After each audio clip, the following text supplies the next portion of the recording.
કચ્છ જિલ્લાના ખાવડાથી નવસારી ગ્રીડ સુધી 765-440 કેવી વીજ ટ્રાન્સમિશન લાઇન સમગ્ર દક્ષિણ ગુજરાતમાંથી પસાર થઈ રહી છે। આ લાઇનનો અસરગ્રસ્ત ખેડૂતો દ્વારા ભારે વિરોધ થઈ રહ્યો છે। સુરત કલેક્ટર સમક્ષ વાંધા અરજીઓ નોંધવામાં આવી હોવા છતાં જિલ્લા કલેક્ટરના હુકમથી પાવર ગ્રીડ દ્વારા પોલીસ બંદોબસ્ત સાથે વીજ લાઇનની કામગીરી ચાલી રહી હતી, જેથી આજરોજ કામગીરીનો વિરોધ કરવા અને આંદોલનની રૂપરેખા નક્કી કરવા ખેડૂતોની એક બેઠકનું આયોજન કરવામાં આવ્યું હતું। સુરત જિલ્લા ખેડૂત સમાજના પ્રમુખ પરિમલ પટેલના જણાવ્યા મુજબ પાવર ગ્રીડ કોર્પોરેશન દ્વારા અસરગ્રસ્ત ખેડૂતોને વળતર ચૂકવ્યા વિના પોલીસ બંદોબસ્ત સાથે ટ્રાન્સમિશન લાઇન નાખવાની કામગીરી કરાઈ રહી છે, જેની સામે સુરત જિલ્લાના અસરગ્રસ્ત ખેડૂતોને ભારે વિરોધ છે। વળતર ચૂકવવા બાબતે આગળની રણનીતિ નક્કી કરવા ચર્ચા વિચારણા માટે તમામ અસરગ્રસ્ત ખેડૂતોની શ્રી રામજી મંદિર સેવણી તાલુકો કામરેજ જિલ્લો સુરત ખાતે મહત્વની બેઠક યોજવામાં આવી હતી। આ મામલે કાનૂની લડતના વિકલ્પ અંગે પણ કરવામાં આવી છે અને જ્યાં સુધી વળતર નહીં મળે ત્યાં સુધી કામ નહીં શરૂ કરવા દઈએ અને આગામી દિવસોમાં અસરગ્રસ્ત ખેડૂતોને સાથે રાખી એક વિશાળ કાર રેલી પણ યોજાશે। હું અનિલભાઈ હરિભાઈ પટેલ, ગામ ધારુઠા, 765 કેવીની અસરગ્રસ્ત ખેડૂત તરીકે છું। કામરેજ તાલુકાના ઘણા ગામોમાંથી 765 કેવીની લાઈન પાસ થાય છે, એમાં દાટવા, ગલા, નેત્રંગ, ધારુઠા, આસ્તા, પાલી, સેગવા, વાંસદા, રૂંઢી એ ગામોમાંથી 765 કેવીની અમદાવાદ નવસારી લાઈન જે જાય છે પહેલી એ પાસ થાય છે। બીજી લાઈન બી એ જ ગામોમાં પેરેલલ બાજુના એમાં જાય છે, એમાં જાટ, ભરથાણા, ઓણા એ ગામો એડ થયા છે।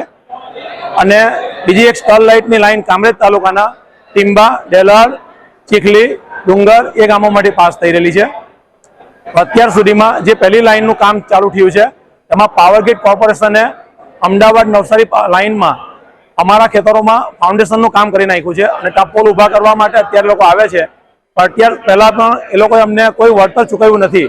તો આજની મિટિંગમાં અમે નક્કી કર્યું છે કે જ્યાં સુધી અમને વળતર ચૂકવવામાં ના આવે ત્યાં સુધી કોઈ પણ કંપનીને અહીંયા અમારા ખેતરોમાં કામ કરવા દઈશું નહીં।